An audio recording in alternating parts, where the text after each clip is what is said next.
Instant. Voilà. C'est bon. On peut y aller, Louise.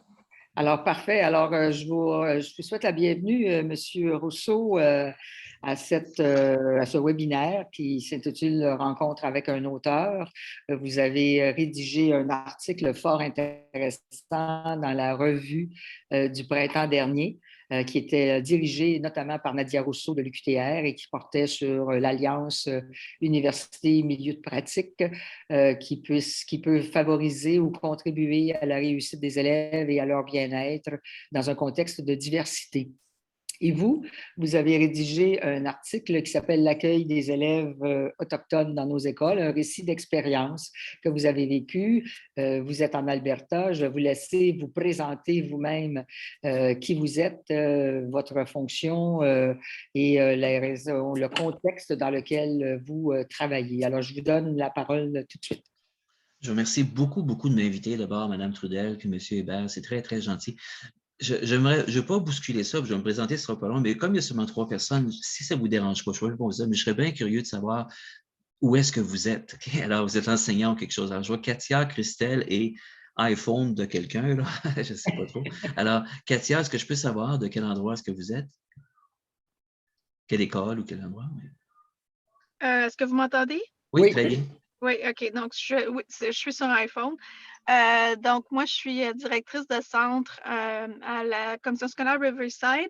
Je suis à Saint-Lambert et je suis en formation professionnelle depuis plus de 20 ans. Là, donc, on regarde beaucoup en ce moment au niveau de la diversité, inclusion, etc. Donc, cette présentation m'intéressait beaucoup pour justement les objectifs qu'on recherche à poursuivre cette année. Merci beaucoup, Katia. Et Christelle? Oui, bonjour. Je vois ma caméra. Je suis agente de développement à la TREAC. La TREAC, c'est la Table des responsables de l'éducation des adultes du Québec. Je suis nouvellement employée. C'est sûr que les communautés autochtones, c'est un souci pour moi, puis c'est un souci aussi au niveau des ententes, des missions qu'on a, nous, à la TREAC. Donc, je suis là pour en apprendre davantage, à savoir quelles sont les interventions à prioriser. Puis, où est-ce que vous travaillez exactement? L'endroit, comme la ville? Je suis à Mascouche, mais je suis en télétravail toujours. Donc, la joie du télétravail. Oui. Merci. Le siège social est à Québec, je crois. OK, fantastique, oui. Et puis, je vois iPhone de 077 quelque chose, là. Je ne sais pas si... Mais... Je pense... Okay. Bonjour, est-ce que vous m'entendez? Oui, très bien. Écoutez, je suis vraiment désolée. Je voulais tellement pas manquer cette rencontre que j'ai fini mon travail. Puis là, je suis en voiture. Mon nom est Lancy Gagnon. Je travaille au centre de service des rives du Saguenay à Chicoutimi. Moi, en fait, je travaillais en formation professionnelle comme directrice adjointe et souvent, à la blague, je dis que j'ai une double vie parce que j'ai des études en développement international et au niveau interculturel. Et on m'a donné, entre autres, un mandat cette année de développer l'autochtonisation dans notre centre de service. Alors, en ce moment, justement, j'essaie d'avoir le plus d'informations possible qui m'est possible là, justement d'obtenir. Puis évidemment, la recherche de partenaires, parce qu'effectivement, qu'éventuellement, on a essayé d'ailleurs d'avoir un agent de développement qui vient d'une communauté. Pour nous, c'est très important parce que sinon, moi, je me sens un peu imposteur. Toutefois, ces temps-ci, les communautés sont très, très sollicitées. Donc, on est toujours à la recherche de quelqu'un, mais en attendant, moi, je suis là, puis je mets en place justement là, pour qu'on poursuive ce qu'on faisait déjà. Car nous, ça fait depuis 5 ans que le centre de service on offre justement là, de l'enseignement à partir des besoins des communautés qui sont tout près de chez nous, Innu et Atikamekw. Par exemple, nous avons une école primaire où nous accueillons dans une école allochtone, mais on a un groupe justement d'élèves où ils ont des cours de Innu, d'Atikamekw. On leur permet là, de faire des activités concernant leur culture, en échange évidemment avec la culture des Allochtones là, pour vraiment qu'ils puissent là, avoir un bel échange. On a également un groupe similaire en formation générale des adultes qui va terminer sous peu, puis on veut redémarrer un autre groupe pour la prochaine année. Et en formation professionnelle, il nous arrive d'aller donner des formations sur place à partir des besoins exprimés. Par exemple, à Pessamit, on a déjà offert de la formation en exploitation faunique, mais on a un grand objectif, c'est vraiment de déployer, bien, premièrement, c'est de la sensibilisation, mais pour tout notre centre de service, et de travailler avec les communautés pour justement poursuivre cette mission-là qu'on s'est donnée et de se faire une planification sur 5 à 7 ans en fonction justement de nos partenaires puis des familles avec lesquelles on travaille là, sur ce qu'ils vont nous nommer. Alors, c'est pour ça que je suis ici avec grand intérêt, même en voiture, et encore, je vous présente mes excuses. Et mon nom, c'est vraiment Lancy avec un L. Je le précise parce que si jamais vous voyez mon nom sur un autre forum, ben, vous allez savoir que c'est moi. Il y a peu de gens qui ont le même prénom que moi. Alors, merci de m'accueillir, puis pour cette belle soirée. Merci. Vous êtes peut-être en avance même sur ce que nous autres, on a fait aussi, mais je vais quand même parler un peu de tout ce qu'on a fait ici, puis tout ça, puis ça fait vraiment plaisir d'être là. Alors, mon nom, c'est Pierre Rousseau. Oui, je suis en Alberta. Vous savez, vous avez des pénuries d'enseignement aujourd'hui au Québec, mais à l'époque, quand moi j'ai gradué dans les années 80, c'était le contraire. Il n'y avait vraiment pas beaucoup de place, pas beaucoup d'emplois pour les jeunes enseignants comme moi. Fait que je suis parti ici travailler dans l'Ouest, à l'école Sir George Simpson. J'ai fait une maîtrise en éducation morale et religieuse, puis ensuite aussi tous mes cours de doctorat, mais je dois dire, je n'ai jamais fait ma thèse. Je suis devenu directeur, puis mes 2 enfants étaient à l'université, puis ça coûtait juste trop cher de frais de scolarité pour tout le monde, puis le tâche de directeur était beaucoup. Je veux dire quelques mots. D'abord, pas très longtemps sur les écoles résidentielles, en tout respect, parce que moi-même, je ne suis pas autochtone. J'ai beaucoup participé à la commission Vérité et Réconciliation, mais je vais mettre un petit peu ça en contexte parce que nous autres, ce qu'on vit, c'est un peu les effets de tout ça quand même ici. Puis je veux dire quelque chose qui ont été partagées ici. Après, on va parler vraiment de ce qu'on a fait dans la commission scolaire puis à l'école pour répondre à certains des appels à l'action. Alors, je vais partager mon écran juste un petit peu, puis je comprends que Lancy ne peut pas le voir dans l'auto. Mais ce n'est pas grave, je vais quand même commenter juste quelques petits mots ici là-dessus, très, très rapidement ici, parce que je ne veux vraiment pas... il faut que vous donniez encore la permission. Ça dit que je n'ai plus la permission de partager. Là. Je vais commencer, attendez un petit peu. Alors, vous me direz quand je serai prêt. Oh, je pense que ça va maintenant. OK, maintenant je peux partager. Alors, juste quelques mots. Puis c'est une situation là, qui mériterait beaucoup plus c'est tellement compliqué tout ce qui s'est passé là-dedans. Puis je dois dire que comme plusieurs personnes, comme plusieurs parmi vous ici, là, c'est des choses que je ne savais pas dans notre histoire canadienne, puis tout ça ici. Alors, qu'est-ce qui se passe? Ici, dans l'Ouest, il faut que je dise qu'il y a eu une grande présence francophone pendant très, très longtemps. Okay? Alors, vraiment, là, très, très respectueusement, les premiers missionnaires étaient francophones, les coureurs des bois étaient francophones, vous avez tout ça ici. Alors, il y en a plein parmi ceux-là qui ont travaillé pour la baie du Thon, mais qui ont marié des femmes autochtones, ce qui a fait la nation métisse, qui parlait français aussi. Par contre, avec la Confédération, comme vous savez, là, ça change. Puis plus encore, il y a après ça, en 1885, la construction du chemin de fer qui apporte beaucoup plus d'immigrants dans l'Ouest ici.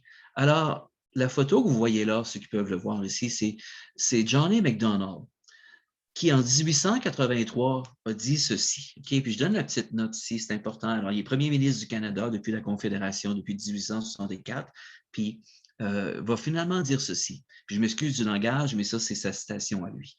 Alors, les enfants indiens, il va dire, devraient être retirés le plus possible de l'influence de leurs parents et de la manière d'y arriver et de les placer dans ce que lui appelle des écoles industrielles où ils vont acquérir les habitudes et les pratiques des Blancs. Dès le départ, vous êtes tous liés de près ou de loin à l'éducation.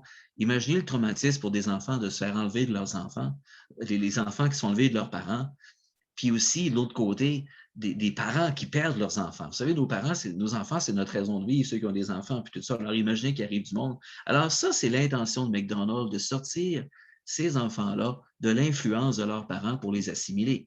Évidemment, ça ne se fait pas tout de suite. Okay? Alors, ici, qu'est-ce qui se passe? Il va nommer un petit peu plus tard La loi va prendre effet seulement en 1892, avec l'acte scolaire de 1892.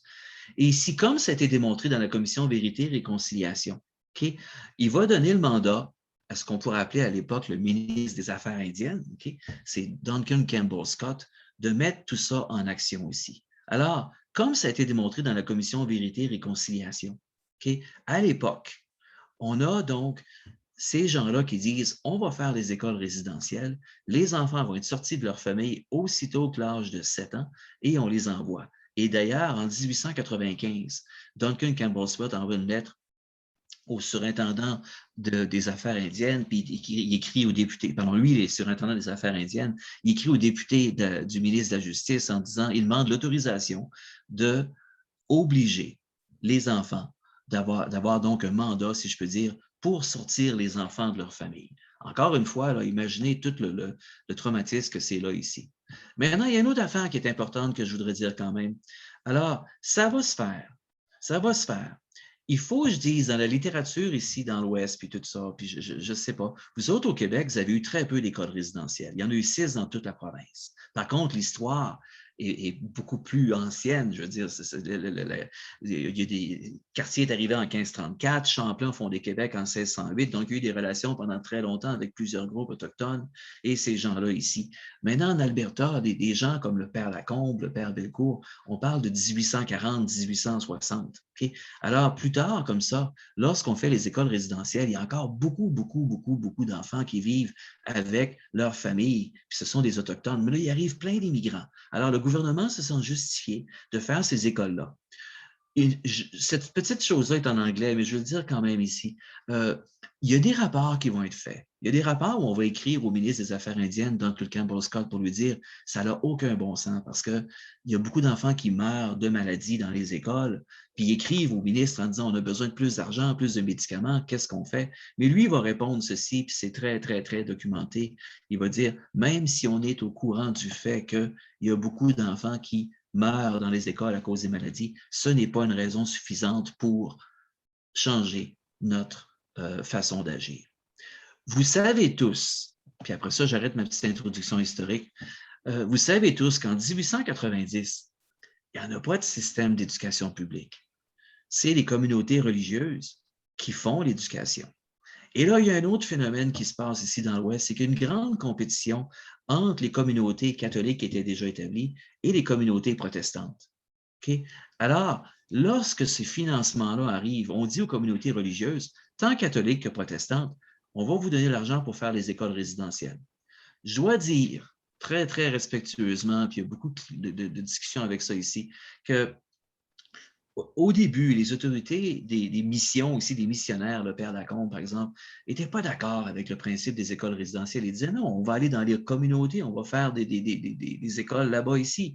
Mais le gouvernement ne voulait rien savoir, puis on disait, si vous ne voulez pas l'argent, on va le donner aux protestants. Alors, c'est ça qui arrive. On a des communautés religieuses qui prennent l'argent du gouvernement pour créer des écoles qui vont devenir des pensionnats autochtones.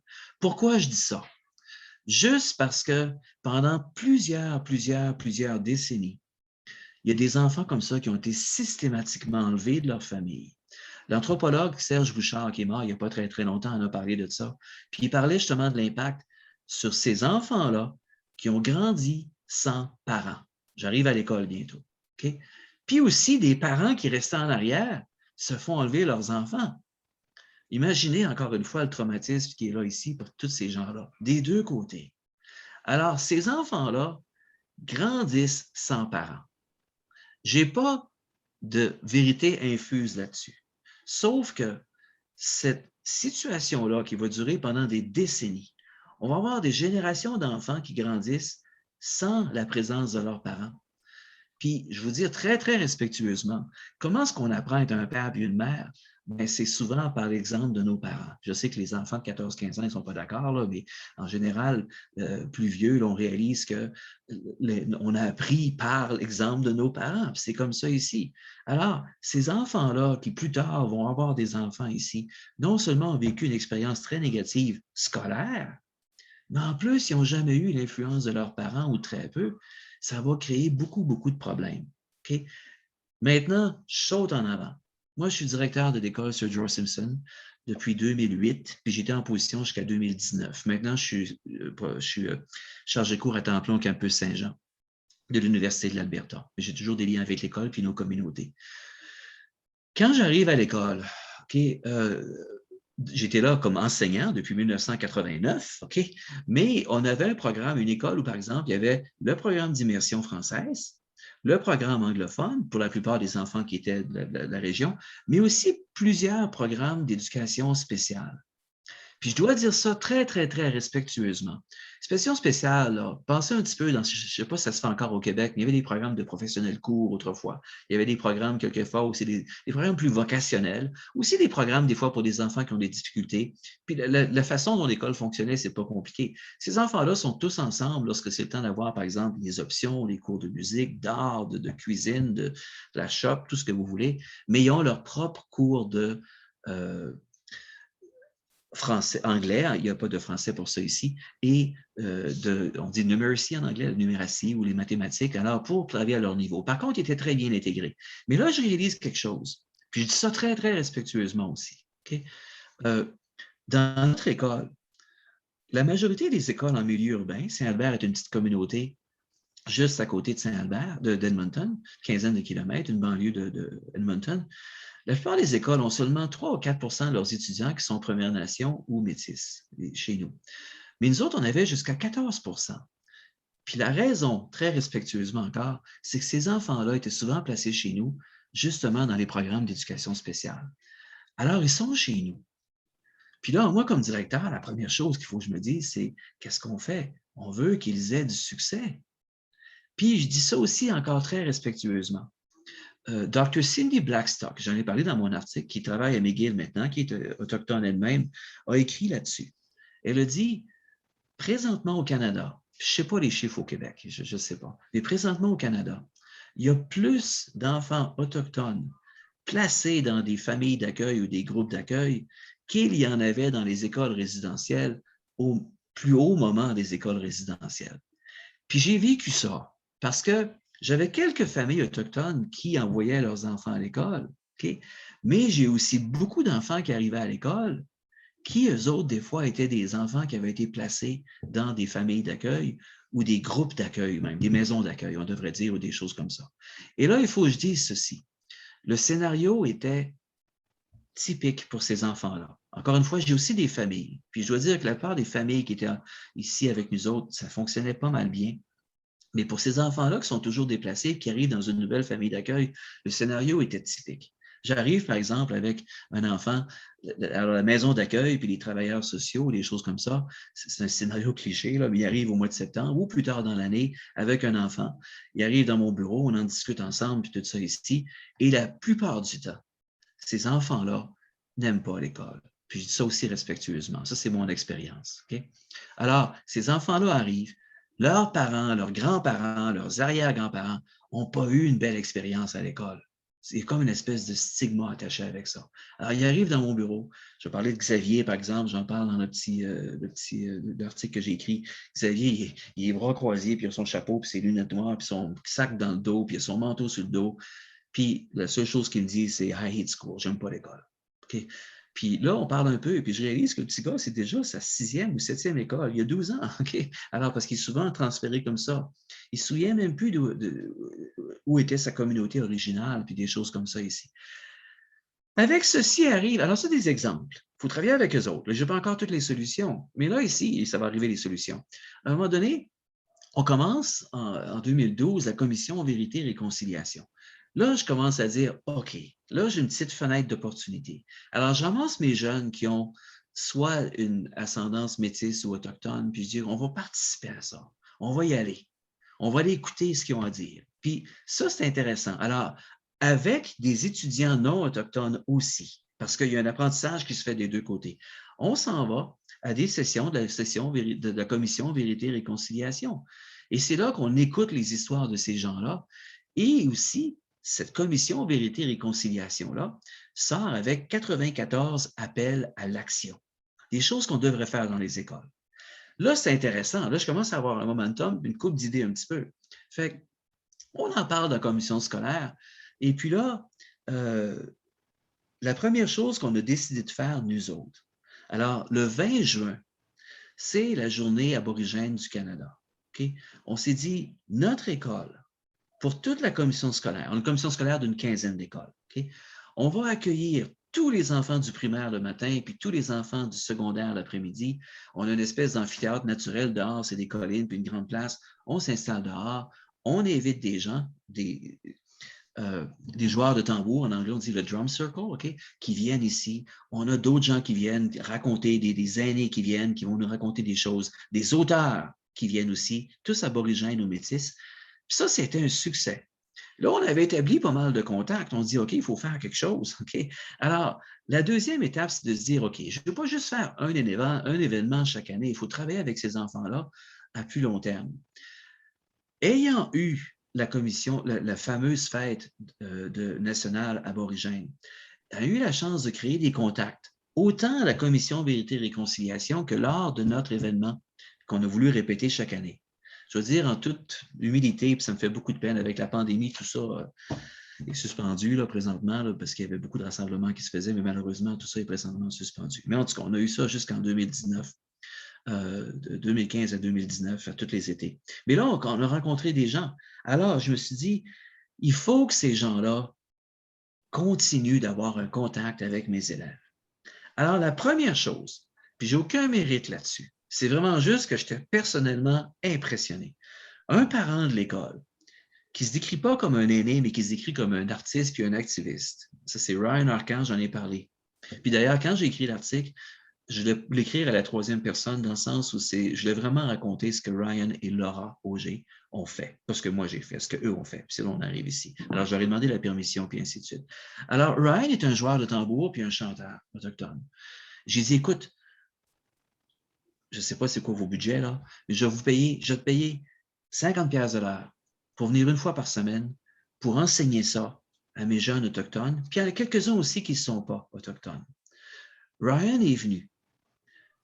Je ne peux pas assez dire comment est-ce que ça a ouvert les yeux de beaucoup d'autres enfants qui sont non autochtones, mais aussi que ça leur a permis un rapprochement. En anglais, on dit kinship, c'est-à-dire que ces enfants-là, qui sont souvent sortis de leur famille, puissent, dans le milieu scolaire, faire quelque chose profondément lié à leur culture.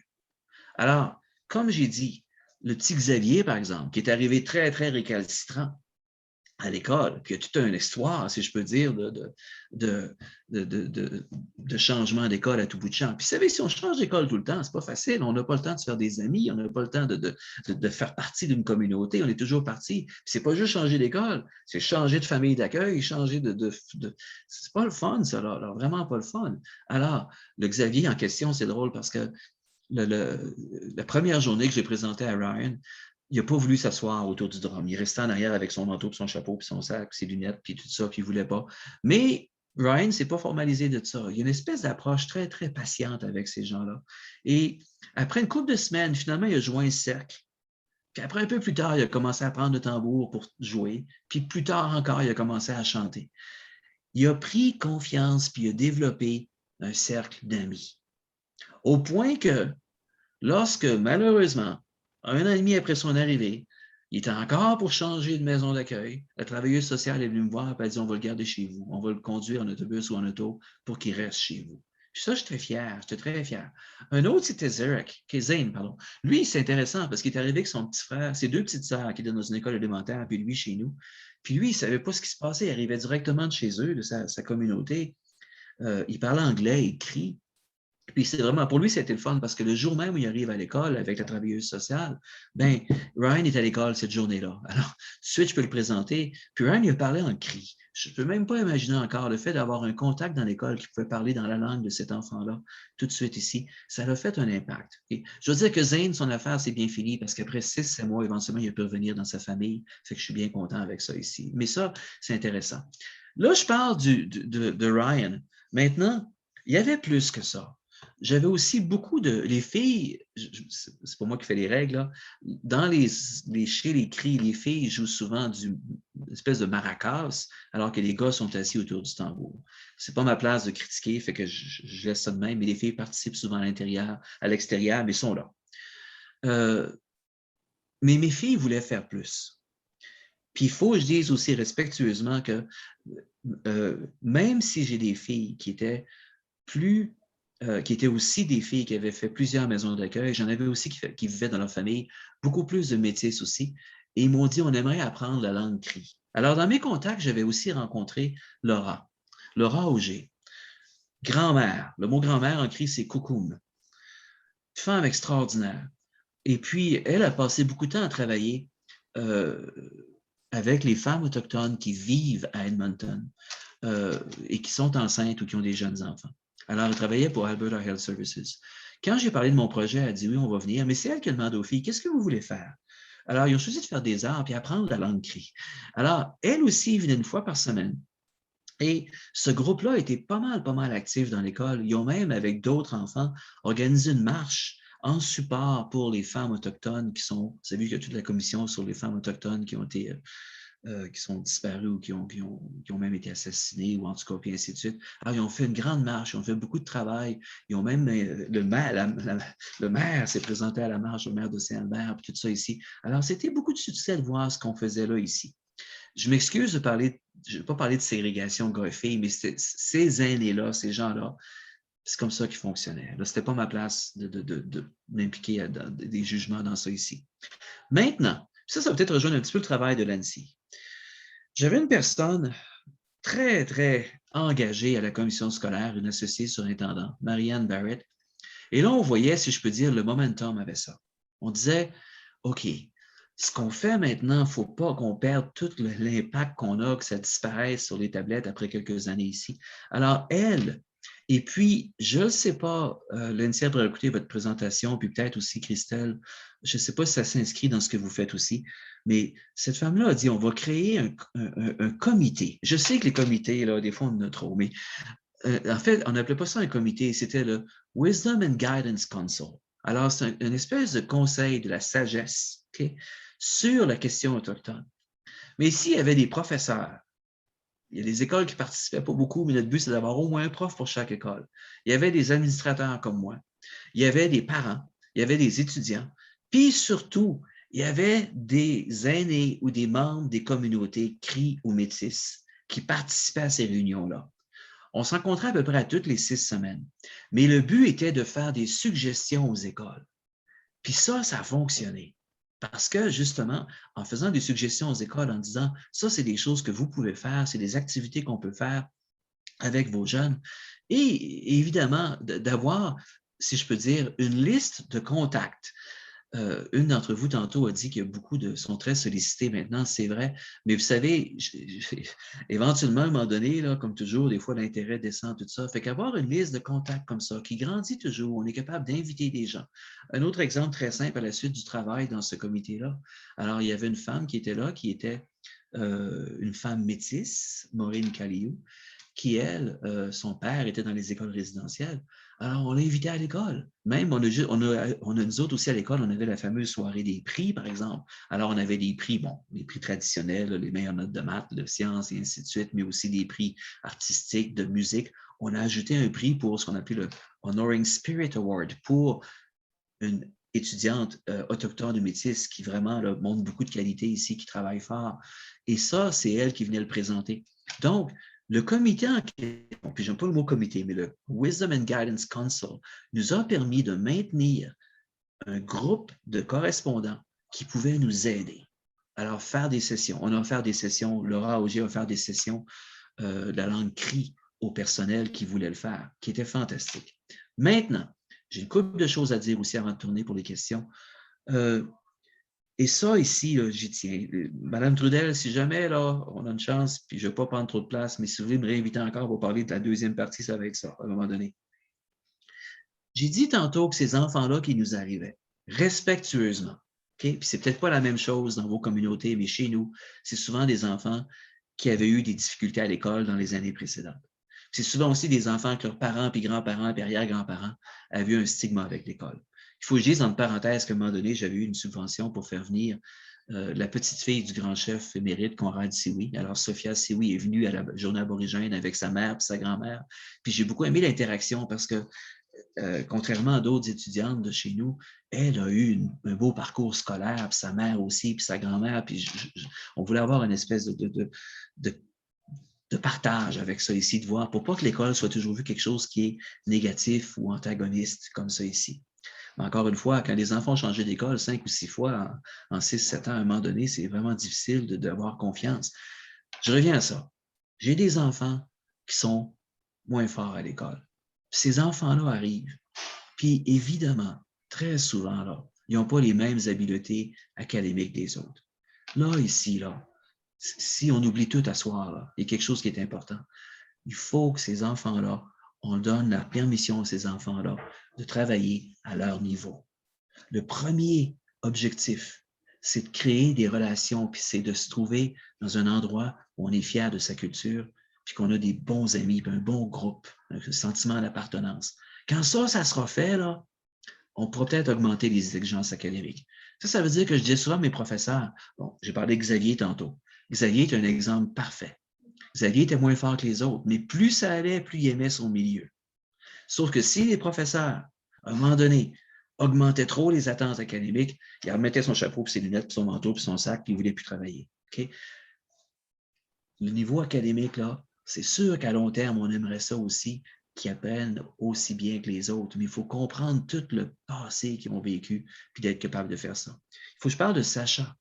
Sacha, une petite fille extraordinaire, fantastique, puis tout ça, même parcours un petit peu est arrivé ici, puis chez nous, qui une expérience assez négative des écoles. Puis même scénario, elle rentre dans mon bureau, puis Sacha me dit, Sacha Whitehead. Alors Sacha me dit, elle ne me regardait même pas avec ses cheveux, puis tout ça, elle me regarde, elle dit, monsieur, je vais être ici, je ne serai pas ici longtemps. Puis j'ai dit, pourquoi? Je dis, wow, je change toujours d'école. Mais j'ai dit, bien, peut-être que tu vas aimer ça, on va voir qu'est-ce qu'on peut faire. Alors, je dis ça parce que lorsqu'on a participé à la commission Vérité et Réconciliation, j'ai eu une de mes meilleures aides-professeurs à qui j'ai assigné Sacha, sachant très bien qu'elle réussirait à faire des bonnes relations avec elle. Mais on a envoyé Sacha et quelques élèves à Grant McEwen College, qui est un niveau collégial, mais il y avait une conférence pour les enfants autochtones. Alors, même chose, on envoie nos enfants là-bas. Quand Sacha est arrivée dans la bibliothèque du collège Grant McEwen, elle a dit, j'ai jamais vu tant de livres. Puis elle aimait lire. La libraire de l'école m'a dit à un moment donné, c'est elle qui emprunte le plus de livres dans toute l'école. Parce qu'elle n'en a pas dans sa famille d'accueil. Il y en avait dans son groupe d'accueil.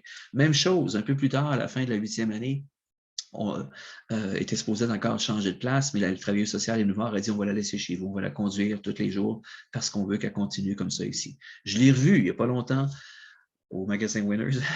Et puis, elle m'a reconnu, puis on a jasé, puis j'étais content de voir qu'elle était toujours à l'école. Alors, ces choses-là, c'est faire des contacts. Je ne suis pas autochtone. Notre job à nous autres, c'est d'écouter, puis de créer des contacts où ces gens-là peuvent venir puis se sentir écoutés. J'espère beaucoup que dans vos milieux, vous êtes capables de faire ces contacts-là parce qu'il faut un petit peu restaurer la confiance de ces enfants-là. Okay? Pour qu'à un moment donné, ils soient fiers de leur propre culture puis de leur héritage, si je peux dire. Puis après ça, les attentes académiques, ils vont venir. Notre conseil, Wisdom and Guidance, le conseil de sagesse, si je peux dire, moi, je ne vais jamais assez dire merci à Marianne Barrett qui a parti ce conseil-là parce que ça nous a permis maintenant d'étendre, si je peux dire, notre portée à plusieurs écoles en faisant des suggestions précises puis des choses comme ça. J'ai été très intéressé par ce que Mme Gagnon a dit tout à l'heure dans son auto en parlant de la langue Atimakek ou la langue Innu ou la langue Cri qui revient dans nos écoles. J'ai une de mes étudiantes du campus Saint-Jean qui enseigne maintenant au Nunavut, puis j'étais très content de voir qu'à l'école où elle enseigne, maintenant, vous savez, ces écoles-là, autrefois, prenaient souvent le programme d'études de la province puis enseignaient ça à leurs enfants qui n'avaient aucune pertinence par rapport à ce qu'ils font. Okay? Mais maintenant, par exemple, mon ancienne étudiante, Jessica Lafrenière, peut-être que monsieur l'a rencontré, Jessica disait jusqu'en 3e année, maintenant, les enfants reçoivent leur éducation en Innu. Le français ou l'anglais commence à la 4e. Moi, j'ai trouvé ça fantastique. Ça, c'est des très, très beaux projets. Je finis en disant ceci. J'ai été très impliqué à la commission Vérité et Réconciliation, puis je le dis dans toutes mes communications là-dessus ici. Tous les gens que j'ai rencontrés sont d'accord sur les deux mots. Vérité, savoir ce qui s'est passé, et réconciliation. Ce n'est pas la commission Vérité et Condamnation. Si on passe tout notre temps à regarder en arrière puis condamner tout le monde à gauche, à droite, le but ultime, comme une famille métisse m'a dit, le père d'une famille métisse, Corey Nash, j'ai enseigné les 6 enfants, puis j'aime beaucoup. Puis Corey avait dit, moi, je travaille dans le système judiciaire. Puis je dis ça très respectueusement. Puis je vois les effets des écoles résidentielles lorsque je vois que trop de gens aborigènes sont surreprésentés dans nos prisons. En tout cas, ici en Alberta. Je ne sais pas pour chez vous, mais c'était ça ici. Et il dit, moi, je pensais que la commission aurait réussi lorsque on va voir justement ces problèmes-là disparaître. Il a raison. Un autre but de la commission Vérité et Réconciliation. C'est peut-être mieux pour le Québec, je ne sais pas. En Alberta, on a à peine 31% des étudiants aborigènes qui finissent leur 12e année. Ça n'a pas d'allure. Okay? Ça n'a pas de bon sens. Okay? C'est 75% des non-aborigènes qui finissent. Okay? Il faut que ça augmente. Ça, c'est les vrais buts. La réconciliation pour justement être capable de travailler ensemble et arriver à remplir des objectifs qui vont non seulement donner une dignité à ces gens-là, mais aussi leur permettre de réussir et de travailler en société avec tout ce qu'ils peuvent apporter ici.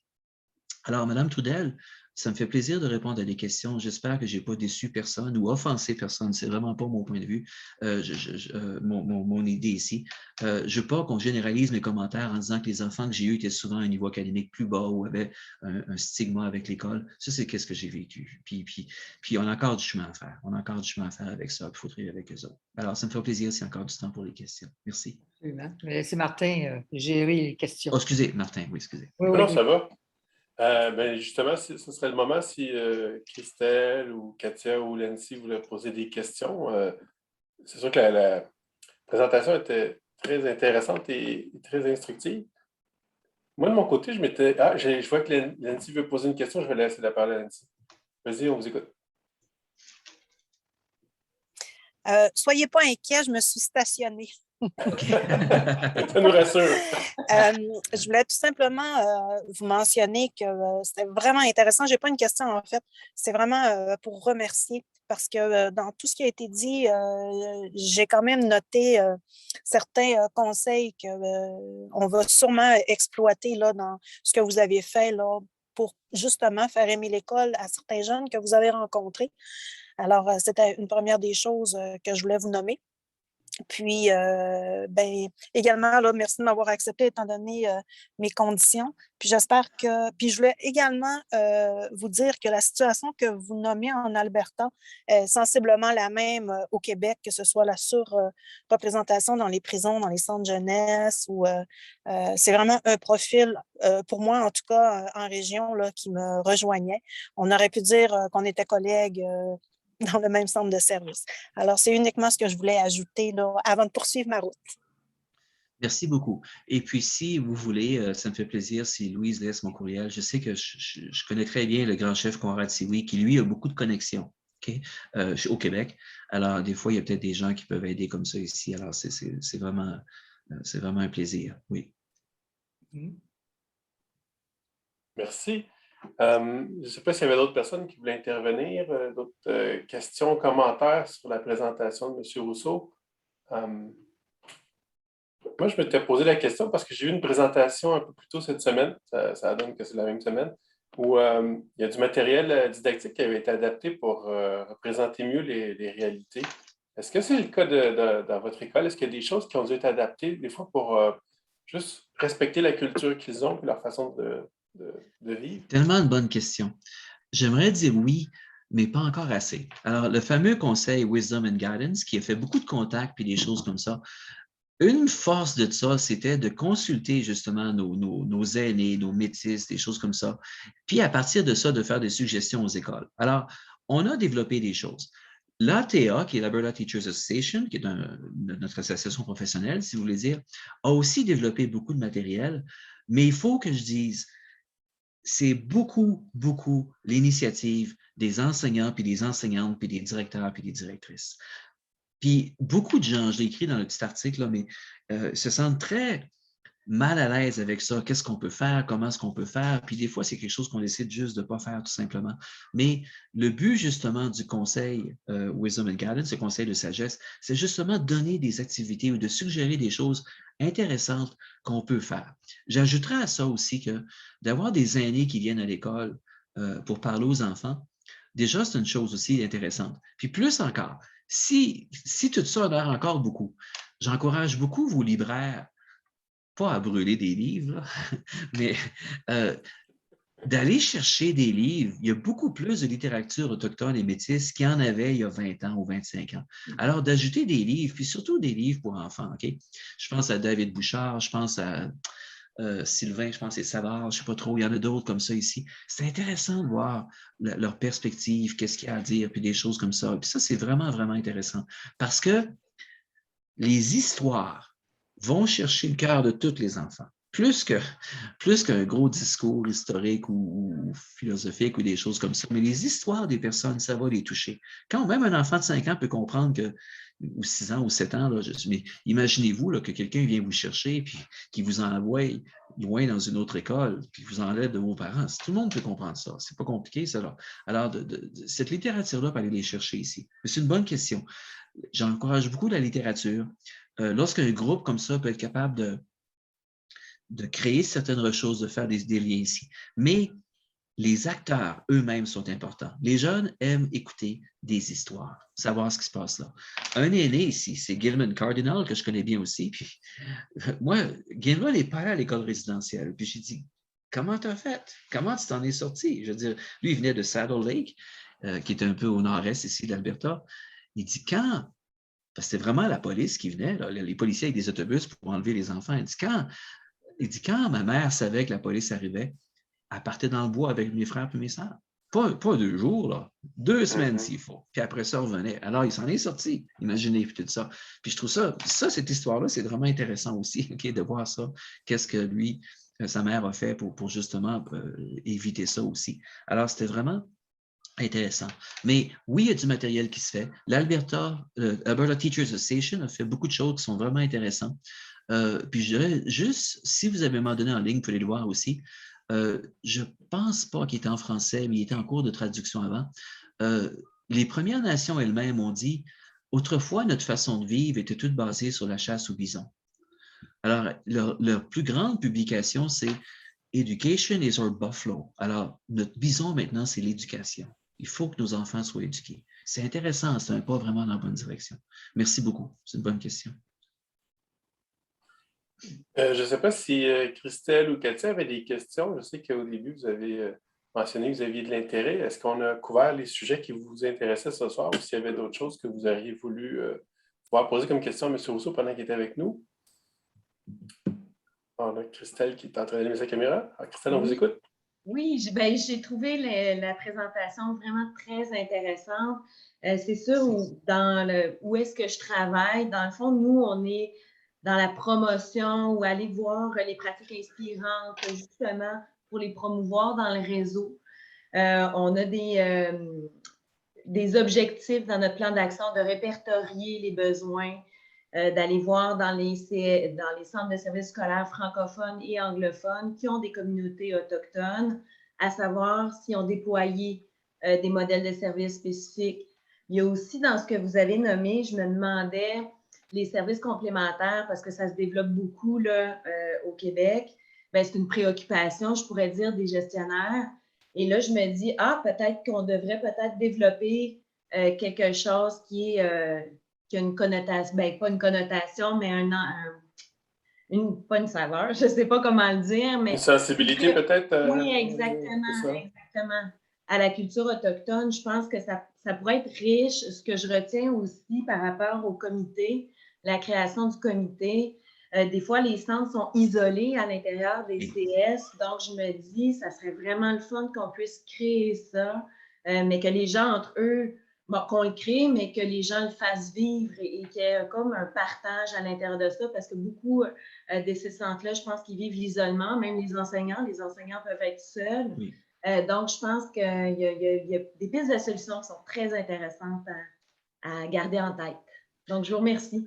Merci, Christelle. Je voudrais dire dans un milieu plus urbain. Saint-Lambert, c'est juste à côté de Montréal, hein, je pense, si je ne me trompe pas, là, c'est ça? Non?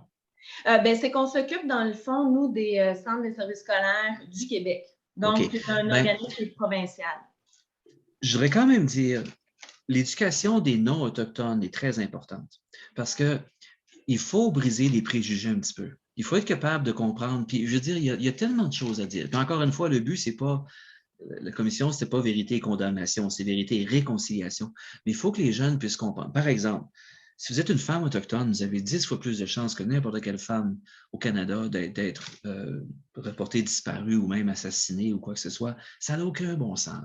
Alors, et quand les jeunes peuvent apprendre puis comprendre que ça, là, c'est le résultat de plusieurs années j'ai envie de dire, de stigma, encore une fois, d'avoir une sensibilité pour ça, là. Je pense que c'est vraiment important que d'autres personnes puissent réaliser à comprendre ça aussi. Parce que, je veux dire, je ne devrais pas dire ça, mais je vais le dire pareil.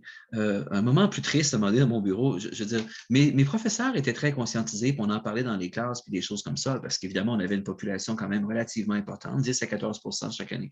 Mais je me rappelle, à un moment donné, il y avait un étudiant de 9e année, nous autres, c'est la 7 à la 12, là, en tout cas, 9e année, secondaire 3 pour vous autres, qui était très, très négatif envers les Premières Nations, puis qui disait des commentaires tellement racistes, puis tellement remplis de préjugés, puis tout ça. Puis son professeur m'a parlé de ça, puis je suis allé lire le petit gars, puis je jase un peu avec, puis tout ça. Puis évidemment, quand des enfants de cet âge-là font des commentaires racistes ou discriminatoires comme ça vient de où? Ça vient des parents, hein, je veux dire, à cet âge-là. Fait que là, j'ai eu un choc. J'ai appelé son père en disant, je dis, écoutez, je veux dire, je suis un petit peu inquiet. Son père était professeur d'études sociales au secondaire. J'ai dit, oh non, ça se peut pas. Quelqu'un de même qui enseigne ça à son enfant, je me dis, ça n'a pas d'allure. Évidemment, il travaille dans un milieu urbain où il y a beaucoup, justement, je m'excuse de dire ça, d'itinérants, des gens aussi, puis souvent, une grande partie de ces itinérants-là, justement, ça fait partie des problèmes sociaux. Alors, mais peu importe de véhiculer tout ça ici. Alors, il y a une grande, j'aime beaucoup le mot sensibilité, là. Il y a un grand effort à faire pour justement que nos étudiants, tous, on apprenne à se dire, il faut aider ces gens-là. Il faut aider, puis comprendre ce qu'ils ont vécu. C'est pas évident, oui.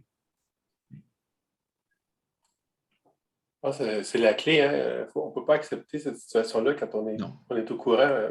Je pense que c'est là que ça peut amener les changements. Éventuellement, la réconciliation dont on parle tant et on souhaite tant.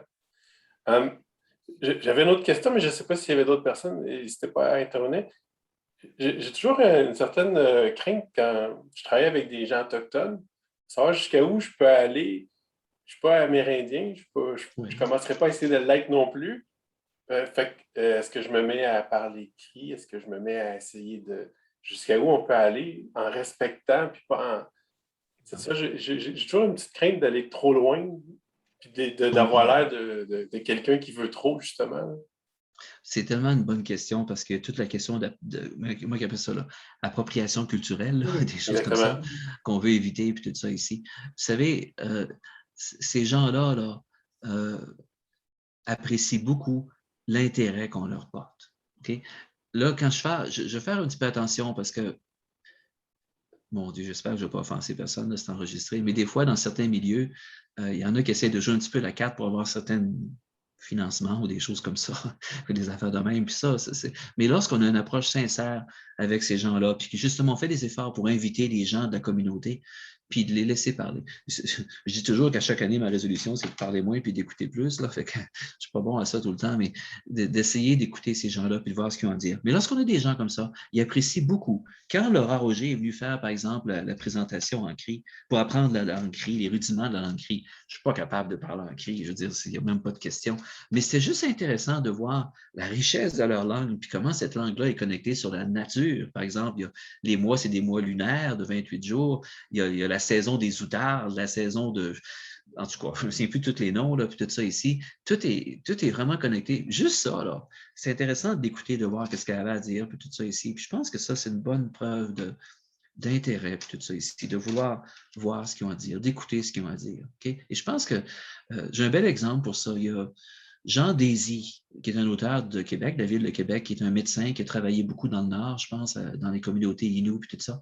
Il a écrit plusieurs livres, mais j'ai beaucoup aimé son livre Américoisie. En fait, j'ai aimé tous ses livres, okay? Mais Américoisie, où justement, il parle d'un, je ne sais pas si c'est un chef ou en tout cas un aîné Innu, qui dit, dans la langue Innu, il n'y a pas de mot pour frontière. Moi, j'ai trouvé ça beau qu'ils reconnaissent, qu'ils disent ça. C'est des gens qui ont toujours vécu libre, qui se promenaient partout. Puis il y en a qui étaient interviewés, tout le monde en parle en fin de semaine aussi, Michel, oh mon Dieu, Michel Jean, je pense, je ne sais plus trop son nom. Oui, c'est ça, Michel Jean, oui. Oui, qui vient de sortir oui, puis il a écrit Coucoum juste avant aussi, qui était vraiment intéressant. Exactement. Alors, d'avoir ces gens-là, puis de les inviter, je pense que de manifester de l'intérêt, c'est super important. Puis, pas non plus de vouloir s'approprier. Il va falloir les laisser parler, puis écouter ce qu'ils ont à dire, mais aider. Parce que le but ultime, là, c'est de régler les problèmes sociaux qu'on a pour les aider à prendre leur place. Pas en tout cas, bonne question. Oui, si vous voulez intervenir. Oui, je m'excuse avant tout de rentrer dans la discussion trop à tard. Il y a des raisons là. Je m'excuse. Alors, je ne sais pas si vraiment vous avez parlé de tout ça, mais je sais que dans plusieurs écoles anglophones, on présente des sujets of indigenous peoples, les livres, mais je sais que la préoccupation de plusieurs personnes de n'importe quelle ethnicité, c'est vraiment vieux, l'idée comme ils pensent, narrow-minded, c'est comme ça. Vous avez juste mentionné que des gens ont des perceptions qui ne sont pas vraiment justes et un peu, ils sont propagés par the indigenous anywhere. Je me rappelle dans un cours que ça fait 35 ans là, maintenant, et on parlait de Kanawaki parce que je travaillais avec eux pour faire des petits projets et on parlait, on doit aller acheter une maison ou un auto. Ah ben, moi, je paye de taxes. Et OK, on le savait déjà que c'était comme ça, mais je suis privilégiée de faire ça. Mais plus ils devraient, quand on parlait, c'est qu'eux-mêmes pouvaient faire un peu plus parler pour les raisons qu'ils se sentent marginalized, C'est qu'on le voit tellement. Les livres d'histoire, ils viennent juste maintenant de commencer à parler de tout ça. Moi, là, quand j'allais à l'école, on ne connaissait rien de ça.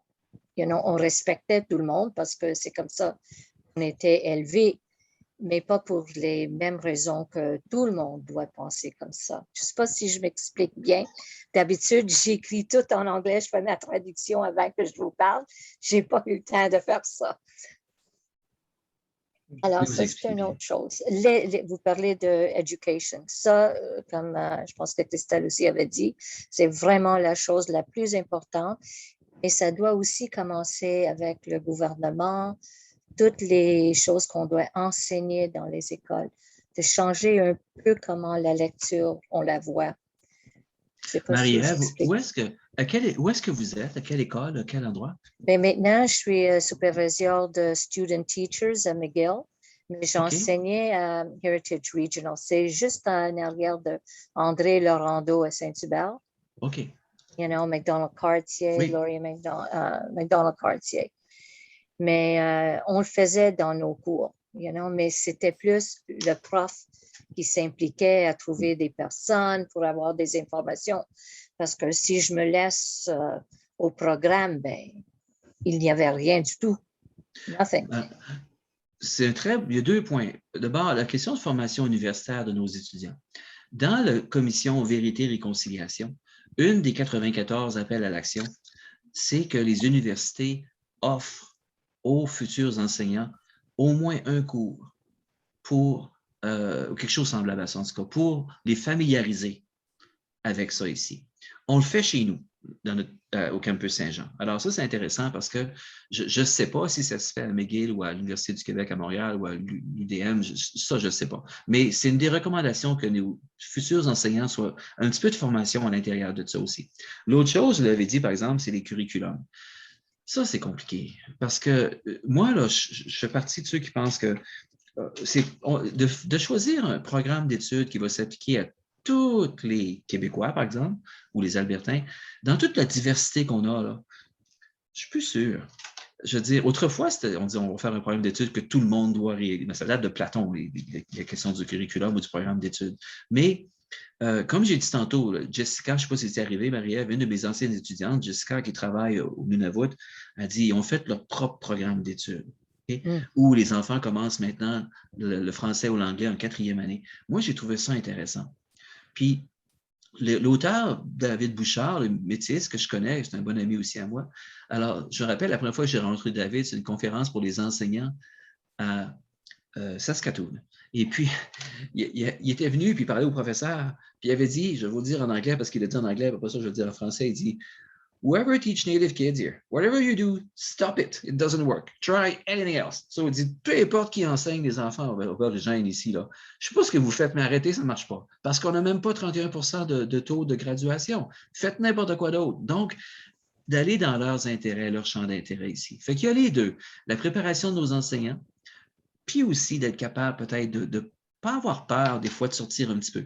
Quand je parlais de Xavier, vous n'étiez pas là tantôt, puis de d'autres étudiants qu'on a eus, comme j'ai dit, si le professeur a commencé à pousser un petit peu trop au plan académique, en me disant il n'est pas au niveau qu'il devrait être, il n'est pas au niveau de la 7e année, tout de suite, j'avais un repli, puis ça finissait là. Puis je dis non, laissez-le faire. On va prendre le temps qu'il faut. Le but ultime, c'est d'avoir des bonnes relations avec les autres, de sentir qu'il appartient, qui est en confiance, un sentiment d'appartenance. Alors ça, c'est important aussi. Mais vous avez une situation privilégiée parce que la formation des enseignants, ça c'est ma mission pour les prochains 10 ans, là, OK, j'espère, c'est essentiel. Il faut qu'ils soient capables de voir, comme M. Hébert a dit, qu'à long terme, on veut changer les choses, régler les injustices sociales. C'est ça le but pour aider ces gens-là. C'est que la première compétence du ministre du Québec, on parle de les profs doivent avoir la compétence pour to merge l'aspect culturel ici au Québec avec ce qu'ils enseignent. Mais je peux vous dire qu'il y en a beaucoup encore qui ne comprennent pas bien qu'est-ce que ça veut dire la culture. C'est pas que je suis pure laine ou anglophone ou francophone ou afghane ou rien comme ça. C'est d'avoir une culture un peu plus ouverte et acceptable à tout le monde et de respecter tout le monde. Ce que vous dites, ça s'applique à toutes les minorités culturelles ou quoi que ce soit, d'apprendre à écouter ces enfants-là, à écouter ce qu'ils ont à dire, leurs histoires, que ce soit des réfugiés, que ce soit... Ça, c'est important ici. C'est vraiment important d'écouter leurs histoires. Puis il faut que ça se fasse. Mais je pense qu'on fait des progrès. Je pense que... j'espère. Je vais être optimiste, là. Oui. Bien. Oui, mais déjà qu'on en parle ce soir, c'est un signe de progrès. Oui, c'est déjà un bon signe. Oui, je voulais seulement savoir, M. Rousseau, dans le système scolaire, parce que, évidemment, les écoles sont dans une espèce de système scolaire. Ici, on a des centres de services scolaires. Peut-être qu'en Alberta, ce sont des conseils scolaires. Là, je ne sais pas trop toujours la même relation. Mais comment est-ce que vous avez l'appui de la machine, autrement dit? Parce que quand on dit il faut d'abord que ces enfants-là, développer chez les enseignants une sensibilité, chez les enfants non autochtones une sensibilité, et que les enfants autochtones, eux, apprennent à avoir un peu l'estime, la fierté de leur culture, etc. Puis bon, les mathématiques, le français, il y a des priorités avant cela, mais quand on entre dans la machine d'évaluation, etc., je veux dire, la machine, elle veut juste faire redoubler ou recommencer ceux qui ne sont pas rendus à un certain niveau, qui devraient l'être après 1 an, 2 ans, 3 ans, 4 ans. Alors, comment est-ce que là-bas, vous êtes capable de composer avec la diversité au niveau de la réussite? OK? Puis que vous avez l'appui du conseil scolaire ou l'appui du système scolaire? Vous avez une très bonne question, puis il y a deux choses à ça. Puis encore une fois, là, ça dépasse un peu mes compétences, mais oui, nous autres, on a des commissions scolaires locales. Hein? Alors, donc, c'est comme nous autres. Oui, alors notre commission scolaire m'a donné beaucoup d'appui puis tout ça ici. Je veux dire quand même qu'au plan, après la commission Vérité et Réconciliation en 2015, on a eu un gros momentum, encore une fois, où l'ATA, l'Association des enseignants, le gouvernement de l'Alberta, mettait beaucoup d'emphase pour justement essayer de former des professeurs, puis faire de quoi, trouver du matériel, puis des choses comme ça. Je veux dire quand même, puis si je n'ai pas peur de le dire, qu'avec notre gouvernement actuel, là, mais bon, la pandémie a le dos large des fois, là, je trouve. Là. En tout cas, c'est ça, parce qu'il y a beaucoup de choses qu'on faisait qui ont commencé à disparaître un petit peu, mais ça, c'est le gouvernement de Jason Kenney, puis en tout cas, on verra qu'est-ce qui va se passer avec ça. Mais on a eu pas mal de support. Par contre, vous avez parfaitement raison, parce que l'autre partie de votre intervention, c'est justement les notes puis l'académique. Puis là, c'est là, moi, là, mon rêve, là, ce serait que d'abord, un petit peu diversifier le programme d'études pour ces enfants-là.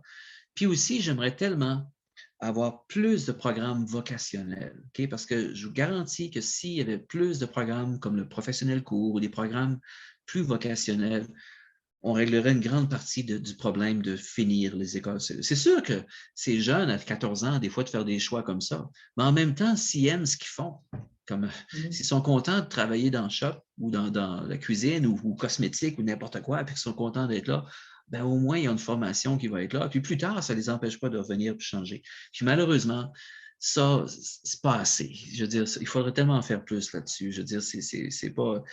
C'est toute une affaire ici. Mais je veux dire, je n'ai pas eu peur comme directeur. Je dis à mes étudiants maintenant, arrêtez de me dire que vous formez tous les étudiants pour l'université. Là, ça, c'est pas vrai. Je veux dire, il y en a 25 qui vont à l'université, peut-être 30 gros max.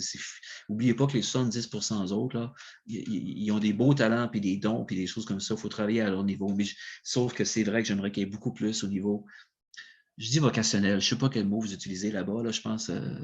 Formation professionnelle au Québec. C'est ça, oui, c'est ça, oui, c'est ça. Oui, ça serait le fun. Ça serait le fun parce qu'il y en a beaucoup qui se retrouveraient là-dedans, qui se sentiraient valorisés là-dedans, plus, je pense. Puis c'est très bien, il n'y a rien de mal avec ça. Il n'y a absolument rien de mal à étudier là-dedans. Au contraire, il y a des mécaniciens qui font plus d'argent que nous autres, je pense. Okay? Des choses comme ça, oui. Mais il faut arriver à changer l'idée que la réussite scolaire, c'est le diplôme puis l'université. Il y a d'autres types de réussite. Puis quelqu'un qui travaille et qui participe à la société, c'est une réussite, même si c'est en mécanique. Oui. Mais oui, on fait un peu un retour, parce qu'en 1970 et 80, on avait les sections vocationnelles dans les écoles. Secondaire. Alors, un jeune de 15 ans prenait un autre trajet, ils l'ont enlevé. Alors, ils doivent tous finir à 16 ans, 17 ans. Après, ils pouvaient s'en aller dans un autre champ, mais rappelez-vous qu'ils ne sont pas 17, 18 ans. Il y en a plusieurs de 30 ans, 40 ans qui se trouvent dans ces programmes. Alors, on met quelqu'un de 18 ans avec quelqu'un de 30 ans. Bien, on peut déjà imaginer les problèmes qui vont se présenter. Alors, de dire au gouvernement de retourner dans des écoles et remettre les programmes vocational dans les écoles, je ne sais pas. Vers où on habite, il y a une école secondaire, c'est ça qu'ils ont fait. Dans l'école secondaire, il y a mes esthétiques, mécaniciens là, pour les autos et je ne sais pas, il y a une autre chose. Mais ça, ce n'est pas dans toutes les autres écoles. Ils ne l'ont pas fait. Et plusieurs, quand on voit les personnes, sont 40 ans, avec une jeune fille qui peut apprendre à faire la coiffure. Wow. C'est vraiment je pense qu'on est dans un débat qui sera un sujet d'une autre soirée. Mais c'est ça. Sorry, je vous attendais, M. Rousseau, de parler de ça et je suis d'accord. Merci. Mais je retiens l'idée, en tout cas, que la réussite scolaire n'est pas la seule obtention d'un diplôme universitaire. Il y a d'autres réussites qui pourraient être reconnues. Je pense que ça, c'est important dans ce que vous nous avez raconté ce soir, là, dans le cas des jeunes que vous avez eus. Je vous remercie beaucoup de votre présentation, de la façon dont vous l'avez fait. On sent tellement le respect puis l'écoute. Puis je pense que c'est ce dont on a besoin pour arriver à appliquer ce qu'on a vu avec Vérité et Réconciliation. Merci beaucoup. Beaucoup. C'est très, très gentil. Puis merci beaucoup. Puis Mme Trudel, je m'excuse encore pour la confusion. J'ai eu votre courriel il y a 2 jours, mais je pensais que c'était l'autre conférence que j'ai demain. Je n'ai même pas regardé tout de suite. J'ai le lien pour demain. J'ai dit, oui, c'est eux autres. Fait que merci d'avoir envoyé un courriel l'après-midi parce que j'aurais manqué. Il y a une suite à votre propos de ce soir que j'ai trouvé très intéressant parce que très relationnel, okay, dans le sens que vous avez parlé aux gens et non pas, vous n'avez pas lu, donc vous n'avez pas donné une forme de... C'était très convivial. Alors, si vous avez encore des propos à partager, ça nous fera plaisir. On sait qu'au Québec, il y a des gens qui souhaitent en apprendre davantage, avoir développé la sensibilité, on va utiliser ce terme-là, une plus grande sensibilité auprès des Autochtones. Et à ce moment-là, on pourra faire une suite. Et je suis sûre que les gens qui étaient ici ce soir seraient encore là et possiblement d'autres parce que le mot pourrait se répandre. Si vous voulez, madame, ça va me faire plaisir. Sincèrement, là, c'est pas. Oui. Tant D'accord. qu'on reste dans vérité et réconciliation. Si on s'en Oui. va du bord de la condamnation, moi, j'arrête tout ça. Non, c'est ça. C'est pas notre but non plus. D'autres choses à faire, c'est ça. Oui. Alors, je vous Alors, on remercie remercie beaucoup. les gens qui se sont joints à nous. Oui, Merci beaucoup merci. d'avoir été là. La vidéo sera disponible sous peu. Puis, surveillez, on pourrait avoir une suite avec M. Rousseau éventuellement pour une prochaine Oui. rencontre. Exactement. Merci OK. à tout le Au monde. revoir, merci beaucoup. Oui, Merci, au M. revoir. Rousseau, avant de quitter, oui, il je vais faudrait ça. arrêter l'enregistrement parce que j'ai été obligé de vous mettre administrateur de la rencontre pour. Oh, c'est moi qui fais ça, attends un petit peu, là. Juste Oui. arrêter l'enregistrement. Oui. Après, je pourrais prendre la relève. Oui, yes.